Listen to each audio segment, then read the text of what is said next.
Hi everybody, this is practice C set set number 3। कल के 2 सवाल थे, कल के 3 सवाल थे। पहला सवाल था एवरेज का।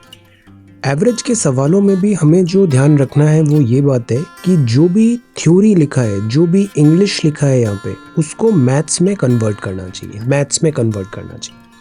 पहला लाइन लिखा है, a student on her first 3 test received an average score of n points. So पहले जो 3 टेस्ट थे, तो पहले टेस्ट का जो स्कोर है वो एवरेज है n, और ये 3 टेस्ट का है, तो टोटल 3 टेस्ट में उसे कितने नंबर मिले? 3 इंटू n उसका स्कोर हो गया पहले 3 टेस्ट में, फर्स्ट 3 टेस्ट्स में। Okay, if she exceeds her previous average score by 20 points on her 4th test, तो 4th टेस्ट का स्कोर कितना हुआ? 4th टेस्ट का स्कोर हुआ n, जो एवरेज था पिछले 3 का, प्लस 20। तो टोटल कितना हो जाएगा 4 टेस्ट का स्कोर? 4 टेस्ट का टोटल स्कोर हो जाएगा 3n प्लस n प्लस 20, मतलब 3n पिछले 3 टेस्ट का, और इस बार के टेस्ट में आया n plus 20, so that will be 4n plus 20, 4n plus 20। तो ये टोटल आ गया 4 टेस्ट का। अब से एवरेज कैसे निकालते हैं? एवरेज मतलब कि सम कितना है 4 टेस्ट में total number divided by number of test कितने थे। तो एवरेज हो जाएगा this 4n plus 20 divided by 4, that is equal to n plus 5. So the answer would be n plus 5. तो जब भी एवरेज का सवाल आता है तो हमें टोटल सम निकालना चाहिए और नंबर ऑफ एंटिटीज निकालनी चाहिए, number of entities, total sum और एंटिटीज, और इससे एवरेज आ जाएगा। अब जो सेकंड सवाल है, इसमें वॉल्यूम को इक्वेट करना था।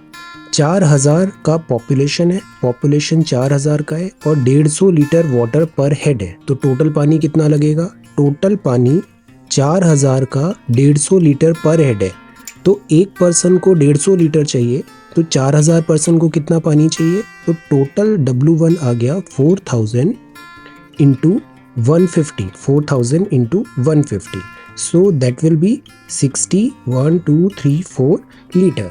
ओके, अब इतना पानी का हमें रिक्वायरमेंट है पर डे बेसिस पे, और जो टैंक है उसका कैपेसिटी कितना है? सो अगेन इसका वॉल्यूम निकाल लेते हैं। तो वॉल्यूम कितना हो गया? वॉल्यूम हो गया length into breadth into height, that is 20 into 15 into 6, so that is equal to 181234 litre. Okay, अब हमें बताना है नंबर ऑफ डेज कितने लास्ट होगा।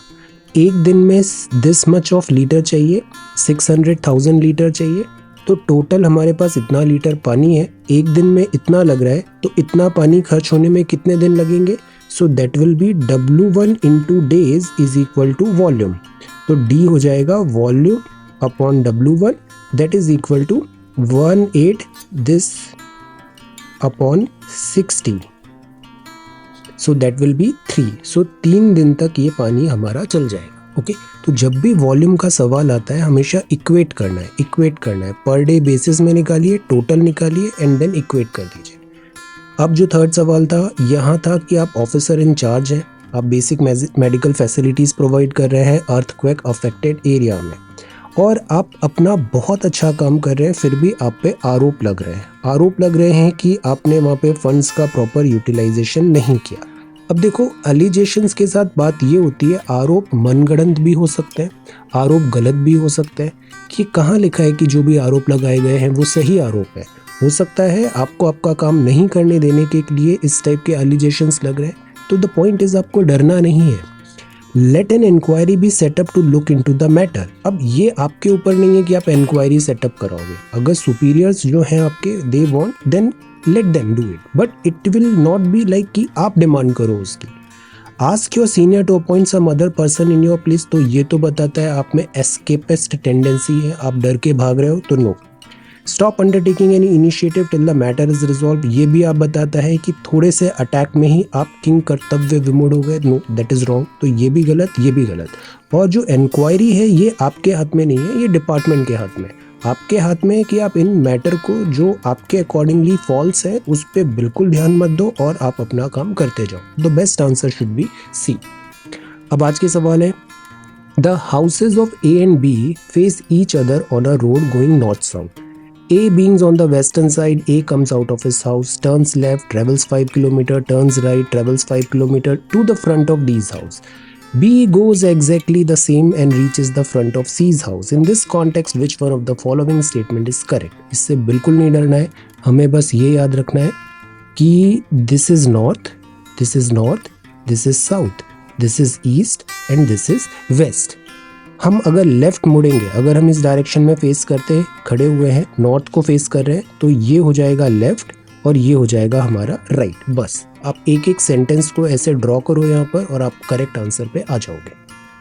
देन ये रीडिंग कॉम्प्रिहेंशन है। रीडिंग कॉम्प्रिहेंशन का बड़ा आसान सा सवाल है। He walked several miles that day but could not get anything to eat or drink except some dry bread and some water. जब भी आप पढ़ो ना, ऐसे अपनी पेन से अंडरलाइन करते हुए चला करो, इससे गलती नहीं होती। Which he got from cottages and farmers. As night fell, he slept under a haystack lying in a meadow. He felt frightened at first, for the wind blew awfully over the empty fields. He felt cold and hungry and was feeling more lonely than he had ever felt before. He, however, soon fell asleep, being much tired with his long walk. When he got up next day, he was feeling terribly hungry. So he purchased the loaf of bread with a few coins that he had. अब ये आपने अच्छे से पढ़ा।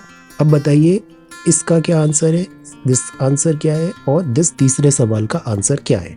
तो ये तीन सवाल है, ये तीन सवाल है रीडिंग कॉम्प्रिहेंशन के। ओके, तो इसको क्वेश्चन नंबर 1 कर देते हैं, इसको क्वेश्चन नंबर 2 कर सकते हैं और इसको A, B और C कर देते हैं। ओके, अब next question again decision making है। You have been asked to give an explanation for not attending an important official meeting. Your immediate boss who has not informed you about the meeting is now putting pressure on you not to place an allegation against him or her. तो boss ने आपको बताया ही नहीं meeting का, meeting हो गई, अब आप पे जवाब आ रहा है कि आप क्या जवाब दोगे। सो बताओ आप इनमें से सही ऑप्शन आपको क्या लगता है, A, B, C और D। So this is a very good method. हम ऐसे 3, 4, 5 सवाल डेली बेसिस में करते हैं।